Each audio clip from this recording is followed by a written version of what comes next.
अस्सलामुअलैकुम वरहमतुल्लाहि ताला वबरकातुहू। कैसे हैं नाजरीन? अल्लाह आपको खुश रखे, शादो आबाद रखे। आइए मेरे नाजरीन, आज बात कर लेते हैं एक बड़ा अहम टॉपिक और बड़ा अहम मुद्दा। आज सफरुल मुजफ्फर की 24 तारीख है और कल सफरुल मुजफ्फर की 25 तारीख और कल के दिन 25 तारीख 2:38 पर इमाम अहमद रजा खां अशाह फाजिल बरेलवी का एक अजीमुशान कुल शरीफ मुनअकिद होने वाला है। तमाम आशिक आला हजरत और तमाम आशिक रसूल और तमाम अहले सुन्नत वल जमात के पैरोकार, तमाम जय्यद उलमा और खुसूस बिलखुसूस वो लोग जो अपने आप को रिजवी कहते हैं, अपने आप को आला हजरत का गुलाम कहते हैं, अपने नाम के साथ रजा या रिजवी लगाते हैं, बड़ी धूमधाम के साथ कल यानी 25 सफरुल मुजफ्फर को एक अजीमुशान कुल शरीफ में शिरकत करेंगे, हिस्सा लेंगे और अपने इमाम अहले सुन्नत अशाह फाजिल बरेलवी इमाम अहमद रजा खां की बारगाह आलिया में ईसाल सवाब करते हुए नजर आएंगे। आइए मैं कुछ बातें लेकर के इमाम अहमद रजा खां अशाह फाजिल बरेलवी की आपकी समातों के हवाले करना चाहता हूं। आप उनको तवज्जो के साथ समात फरमाइएगा। देखिए, आपके उस्ताद हैं हजरत सैयद शाह साहिब रहमतुल्लाहि ताला अलैह। आपको घर पर पढ़ाने के लिए आते थे और उस वक्त आपका बचपना था, आप छोटे थे। इमाम अहमद रजा खां अशाह फाजिल बरेलवी अपने घर पर पढ़ाई किया करते थे और आपके उस्ताद सैयद अयूब शाह साहिब रहमतुल्लाहि ताला अलैह आपके घर आपको दीन का इल्म सिखाने के लिए आते थे। उस वक्त के हवाले से लिखा है कि आपके उस्ताद एक लफ्ज या एक कलीमा आप गालिबन जबर के साथ बता रहे थे। आपके उस्ताद मोहतरम और इमाम अहमद रजा खां अशाह फाजिल बरेलवी की जुबान से जबर नहीं अदा हो रहा था, उनकी जुबान से जेर अदा हो रहा था और ये लफ्ज कोई मामूली लफ्ज नहीं था, ये कुरान करीम का कोई लफ्ज था, कोई कलीमा था। इस बात को काफी वक्त हो गया आपके उस्ताद जबर से पढ़ाते, आप जेर से पढ़ते। ये थोड़ा सा माहौल गरमाया और जब माहौल गरमाया तो यहां पर इस पोजीशन में क्या होता है कि या तो आस पास वाला जो होता है वो पूछ लेता है कि भाई क्या मामला है, या फिर अल्लाह तबारक व तआला उस्ताद को ऐसी समझ अता करता है कि उस्ताद पूछ लेता है, उसकी कैफियत को समझ लेता है कि भाई मैं ये बता रहा हूं और इसको ये नहीं आ रहा। अब यहां पर हुआ क्या था, आपके दादा रजा अली खां रहमतुल्लाहि ताला अलैह पास में बैठे हुए थे। जब देखा कि आपके उस्ताद मोहतरम आपको जबर के साथ पढ़ाते हैं और आप जेर के साथ पढ़ते हैं, तो आपके दादा साहिब आपकी बारगाह में तशरीफ लाए। वहां आपसे आकर के पूछा, बेटा क्या बात है, किस बात पर बहस चल रही है, किस बात को लेके आपके उस्ताद नाराज हो रहे हैं। तो आपने कैफियत को जाना, जानने के बाद में फिर क्या हुआ, कुरान पाक का जो उस वक्त का मौजूदा मुसव्वदा था उसको मंगाया गया। लाने के बाद में रजा अली साहब रहमतुल्लाहि ताला अलैह ने जब उस मुसव्वदे को खोलकर देखा तो उसमें कातिब की गलती से जेर की जगह जबर हो गया था। अब ऐसी पोजीशन में आपके दादा ने देख लिया कि जेर की जगह जबर लिखा हुआ है, जो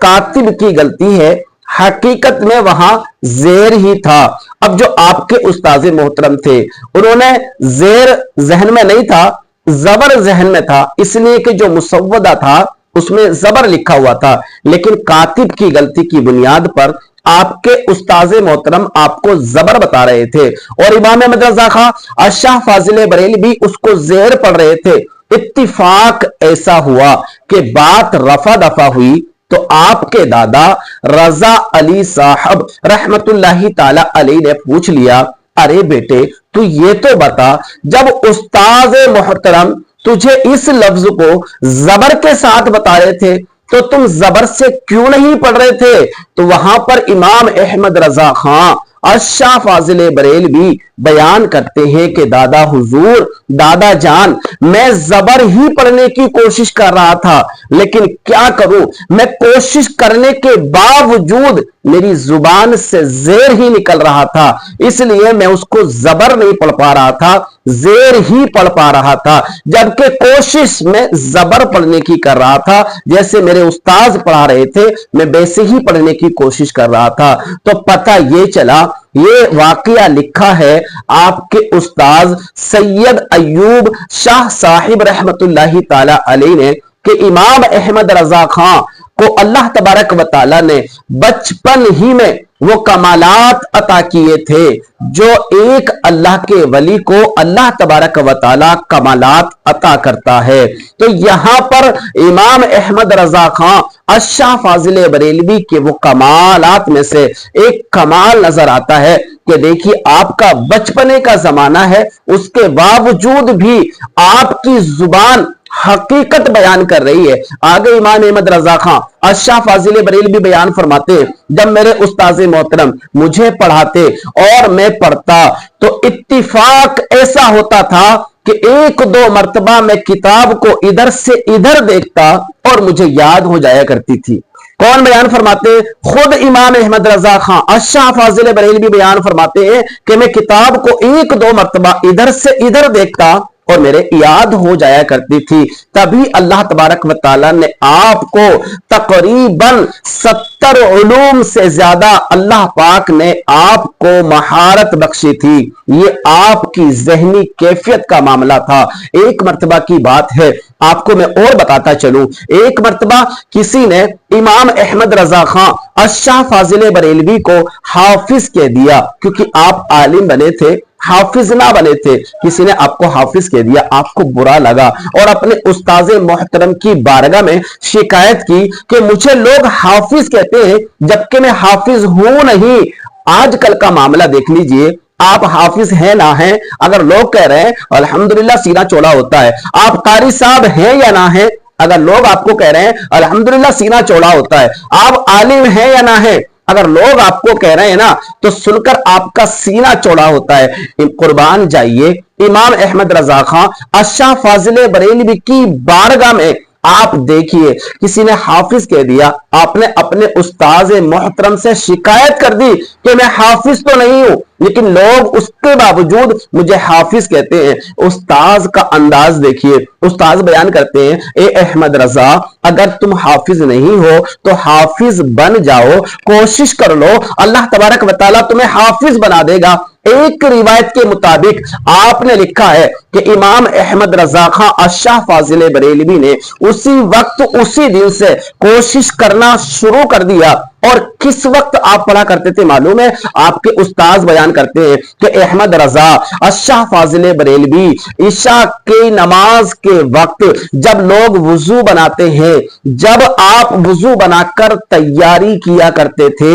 और जब तक ईशा की जमात का टाइम होता था जब तक आप पढ़ते थे, और ऐसे ही रोजाना पढ़ते पढ़ते अल्लाह तबारक व तआला ने आपको 30 दिनों के अंदर हाफिज कुरान बना दिया। और ये एक रिवायत में ये भी लिखा हुआ है कि आप हाफिज नहीं थे, लोग आपको कहते थे तो आपको बुरा लगता था, फिर आपने मेहनत करके आप हाफिज बन गए ताकि लोग आपको हाफिज कहे तो वो गुनाहों में मुब्तला ना हो। इसलिए लोगों को आपने हाफिज बनकर दिखा दिया कि देखो मैं आज से अल्लाह के फजलो करम से हाफिज भी बन गया हूं। ए आशिकाने आला हजरत रहमतुल्लाहि ताला अलैह, बड़ा शौर बड़ा दबदबा अल्हम्दुलिल्लाह آج سرزمین بریلی پاک میں آپ دیکھ رہے ہوں گے، خیر یہ میری بدبختی ہے جو میں نہ جا پایا، لیکن جو وہاں پہنچ چکے ہیں اور وہاں کے پروگرام میں شرکت کر رہے ہوں گے، وہاں کی بہاروں کو لوٹ رہے ہوں گے، وہاں کی برکتوں کو اپنے دامن میں سمو رہے ہوں گے، کتنے خوش قسمت ہیں وہ لوگ کہ جن کے امام احمد رضا خان الشاہ فاضل بریلوی کا کل شریف ہونے والا ہے، اور وہ اپنے عشق کا اظہار کرنے کے لیے بریلی کی سرزمین پر پہنچ چکے ہوں گے۔ لیکن اللہ تبارک و تعالیٰ کی بارگاہ میں مولا ہم یہی سے دعا کرتے ہیں کہ اللہ تبارک و تعالیٰ ہمیں بھی عاشق اعلی حضرت اور عاشق رسول بنا کر اس دنیا میں رکھے، اور ہمیشہ ہمیشہ کے لیے عاشق اعلی حضرت بنائے۔ اب یہاں پر میں ایک بات کہنا چاہتا ہوں، ہم عاشق اعلی حضرت کیوں ہیں، ہم عشق اعلی حضرت سے کیوں رکھتے ہیں؟ اس لیے کہ اس کا بڑا اہم معاملہ ہے، بڑا اہم مدعا ہے، اس لیے ہم عشق کرتے ہیں اعلی حضرت سے، اس لیے ہم عاشق اعلی حضرت کہلاتے ہیں، اس لیے کہ اللہ تبارک و تعالیٰ کے پیارے حبیب صلی اللہ تعالی علیہ وآلہ وسلم کی شان کو بڑے اچھے انداز میں اعلی حضرت رحمت اللہ تعالی علیہ نے اہل سنت والجماعت کے سامنے اور پوری روئے زمین کے سامنے اور پوری دنیا کے سامنے بڑے اچھے انداز میں میرے نبی کی سیرت کو بیان کیا ہے۔ جہاں ضرورت پڑی لکھ کر بتانے کی وہاں لکھ کر بتایا، جہاں ضرورت پڑی پڑھ کر بتانے کی وہاں پڑھ کر بتایا، اور میرے پیارے آقا صلی اللہ تعالی علیہ وآلہ وسلم کے ہر ادا کو، ہر حدیث کو میرے پیارے احمد رضا خان الشاہ فاضل بریلوی نے ایک موتی کی طرح نعت پاک کے اشعاروں میں، سلام پاک کے اشعاروں میں میرے پیارے آقا صلی اللہ تعالی علیہ وآلہ وسلم کی سیرت کو پرو کر رکھ دیا، اور ہمیں بتا دیا اے لوگوں، اگر عاشق رسول بننا ہے، عاشق نبی بننا ہے، عاشق امام الانبیاء بننا ہے تو دامن رضا کو مت چھوڑنا، اشعار رضا کو مت چھوڑنا، نعت رضا کو مت چھوڑنا، سلام رضا کو مت چھوڑنا۔ جب ان باتوں کو آپ پکڑ کر رکھیں گے، لاسٹ میں ایک بات اگر میں کہوں تو بیجا نہ ہوگا کہ نام رضا کو مت چھوڑنا۔ ساری گندگی ایک طرف اور رضا کے چاہنے والے ایک طرف، ساری بھیڑ کے اندر تم نام لے لو رضا کا، الگ پہچانے جاؤ گے دیسی گھی ہو، ورنہ ڈالٹے میں مکس ہو دیے جاؤ گے، ورنہ فورچون کے ریفائنڈ میں مکس کر دیے جاؤ گے۔ اگر اپنے آپ کو دیسی گھی بنانا ہے، رضا کا نام لے لو، رضا کے نام لیوا بن جاؤ، رضا کے شیدائی بن جاؤ، پورا زمانہ ایک طرف ہوگا اور تم ایک طرف ہوگے، کیونکہ تمہارے رضا کے چرچے ہیں، رضا کے نبی کے چرچے ہیں۔ تو انشاءاللہ عز و جل اچھے لوگوں سے محبت کرو گے، اچھے لوگوں کے چرچے کرو گے، اللہ تمہارے چرچے کر دے گا۔ تو کل انشاءاللہ عز و جل 25 سفر المظفر آپ اہتمام کریں، اپنے گھروں کے اندر، اپنے گھر کے اندر، اپنی فیملیوں میں اخراجات کریں، اپنی فیملی پر خرچہ کریں، ایصال ثواب کریں، جہاں تک ہو سکے جگہ جگہ، گاؤں گاؤں، بستی بستی، قریہ قریہ جا کر کے ایک ایصال ثواب کا اہتمام کروائیے۔ انشاءاللہ عز و جل لوگ تمہیں خود پہچان لیں گے، یہ کوئی معمولی بندہ نہیں ہے، یہ عاشق اعلی حضرت ہے۔ تو میرے پیارے دوستوں اور میرے پیارے ناظرین، الحمدللہ عز و جل ہمیں اور آپ کو اللہ کے پیارے محبین، مخلصین، متقین، عابدین، زاہدین بندوں سے، اللہ کے ان مقرب بندوں سے ہمیں محبت رکھنے کی توفیق عطا کرے، اور اللہ تبارک و تعالی ان نیکوکاروں میں ہماری بھی شمولیت فرما لے، تاکہ ہماری دنیا بھی کامیاب ہو جائے اور آخرت بھی کامیاب ہو جائے۔ وادی رضا کی کوہ ہمالا رضا کا ہے، وادی رضا کی کوہ ہمالا رضا کا ہے، اور جس سمت دیکھیے یہ علاقہ رضا کا ہے۔